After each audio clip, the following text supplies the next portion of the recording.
Baik, Assalamualaikum warahmatullahi wabarakatuh. Sebelumnya perkenalkan, nama kakak Tegar Aditya Dharma dan hari ini kakak akan menjelaskan suatu fisiologi, yaitu fisiologi dari refleks. Nah, di sini kakak akan disclaimer terlebih dahulu. Untuk pembahasan kali ini kakak akan membahas mulai dari yang umum dulu, lalu nanti akan menuju ke arah lebih spesifik. Dan pembahasan sendiri akan kakak buat semudah mungkin agar kalian dapat memahaminya dengan baik. Di sini kakak tidak akan membahas terlalu dalam atau superficial saja dikarenakan kebutuhan materi yang kalian dapat untuk materi ini tidak terlalu mendalam. Nah, untuk pendalaman nanti bisa kalian dalami sendiri dengan referensi yang sudah kakak sebutkan. Jadi yang pertama, di sini kita akan membahas fisiologi dari refleks. Nah, refleks sendiri kita harus tahu dulu nih dari sistem besarnya, yang dimana dia merupakan bagian dari sistem saraf. Saraf sendiri terbagi menjadi dua, yaitu ada saraf sentral dan juga saraf perifer. Sentral atau pusat itu contohnya adalah encephalon atau otak dan juga medula spinalis. Yang dimana encephalon itu berguna untuk hal-hal yang sifatnya kompleks, seperti misalkan nih kita untuk persepsi dari kita nyeri, modulasi nyeri dan lain-lain. Nah, lalu ada bagian medula spinalis atau yang biasanya kita sebut dengan bagian spinalis. Nah, ini dia fokus ke refleks, teman-teman, ke refleks. Nah, lanjut ke bagian perifer. Perifer terbagi menjadi dua, yaitu ada otonom dan juga somatik. Kalau otonom ini yang otomatis, dan untuk somatik itu yang biasanya kita gerakan atau yang bisa kita sadari, kayak gitu ya. Nah, lalu untuk otonom terbagi menjadi dua, ada simpatis parasimpatis. Untuk somatik ada nervus cranialis yang berjumlah 12 dan juga ada nervus spinalis. Nah, di sini karena pembahasan kita mengenai refleks, kita akan fokus ke pembahasan kita yaitu refleks yang berada di medula spinalis.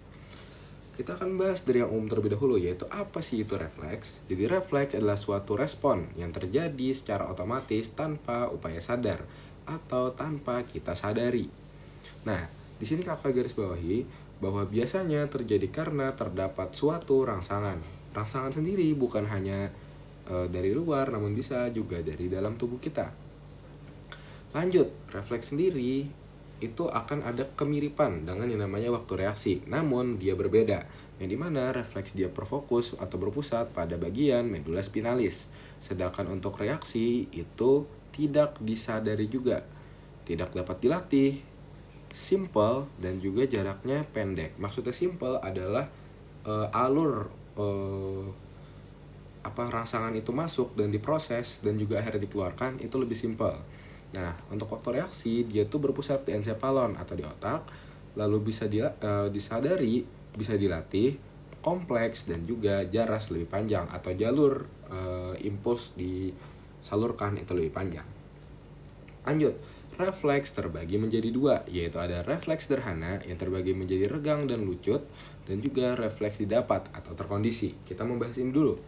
Jadi refleks sederhana itu ada refleks yang paling sederhana, yaitu berupa refleks regang. Refleks regang itu adalah refleks yang didapat karena ada keregangan pada suatu otot. Nah, untuk refleks lucut ini adalah refleks yang biasanya terjadi dikarenakan kita mendapatkan suatu rangsangan nyeri. Nah, ini refleks lucut. Nanti akan dijelaskan setelah ini. Nah, untuk refleks didapat atau terkondisi itu adalah refleks yang dapat dilatih dalam jangka waktu yang sangat lama atau terlatih dalam jangka waktu yang sangat lama, sehingga akhirnya dia bisa refleks itu muncul karena kita sudah lama melakukan hal itu. Atau bisa dibilang ya sejenis kebiasaan, namun bukan kebiasaan yang kayak tiba-tiba misalnya kita menghindar nanti ada orang misalnya kecelakaan, dia nanti secara respon tubuh langsung melindungi misalnya leher karena dia terbiasa melatih kalau misalnya jatuh melindungi leher, misalnya seperti itu. Nah, lanjut ada yang namanya lengkung refleks. Apa itu lengkung refleks? Jadi lengkung refleks itu adalah jalur di mana refleks itu berjalan. Nah, yang pertama itu ada 5 yang terlibat. Ada reseptornya, ada jalur aferen atau jalur masuknya dari impuls atau rangsangan tadi, lalu pusat integrasi atau pusat di mana kalau bahasanya itu diolah seperti itu. Lalu ada eferen itu jalur keluar dan efektor itulah organ yang mengeluarkan hasil dari pemikiran atau hasil dari integrasi yang sudah dilakukan. Lanjut. Nah, ini pembahasan yang tadi kakak bilang, yaitu adalah refleks lucut, yang dimana dia berhubungan dengan nyeri. Nah, anggapannya seperti ini. Misalkan nih, ada tangan kalian terkena misalkan air panas atau bagian panas dari kompor atau dari pancinya. Nah, otomatis rangsangan panas ini akan diteruskan melalui jalur aferen. Nah, nanti dia akan masuk ke dalam yang namanya medula spinalis atau korda spinalis. Nah, ini yang kakak sebut tadi namanya pusat integrasi. Nah, di mana nanti di sini dia akan ya semacam diproses seperti itu ya, diproses yang dimana dia akan mengirimkan ke dua arah. Namun di sini ke satu arah terlebih dahulu, yaitu apa? Dari sini kan dia sudah tahu nih kita mengalami nyeri akibat rangsangan dari panas.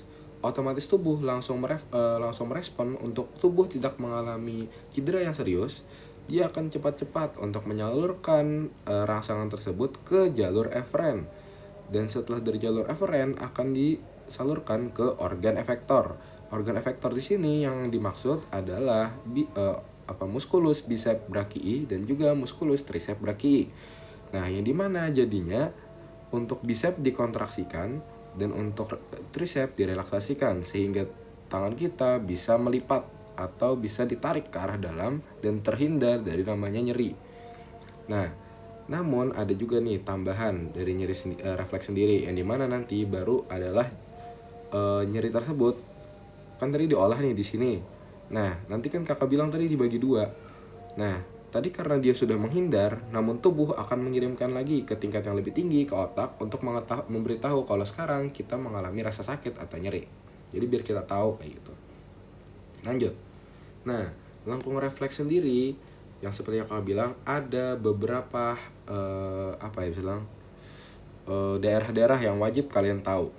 Yang pertama itu adalah cornu dorsalis, di mana yang bagian ini adalah tempat pertama kali untuk si aferen atau rangsangan yang masuk diteruskan. Jadi dia masuk ke cornu dorsalis terlebih dahulu, lalu setelah itu dia masuk ke cornu lateral, yang dimana dia itu akan menuju serat-serat eferen, dan juga nanti ke cornu ventral untuk bagian eferen yang bagian somatik, atau yang tadi kan ada somatik dan juga ada otonom.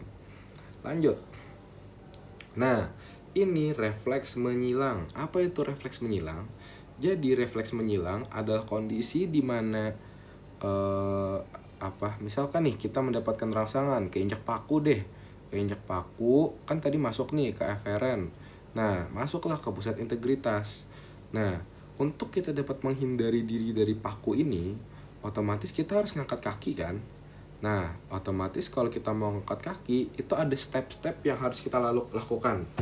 Pertama, kaki kita yang mau terkena ini kita harus jauhkan dari pembuat nyerinya atau dari pakunya, sehingga di sini untuk fleksornya itu berkontraksi. Ini berkontraksi nih, suruh ngangkat kakinya, kaki kita keangkat. Nah, tapi kalau misalkan buat yang ngelurusin kaki kita juga berkontraksi, otomatis kan nggak bisa tuh, ini ketekuk. Nah, jadinya dari tubuh mengkompensasi dengan cara apa? Ininya direlaksasi, yang otot yang buat ngelurusin kaki. Jadinya kaki kalian bisa ngelipat.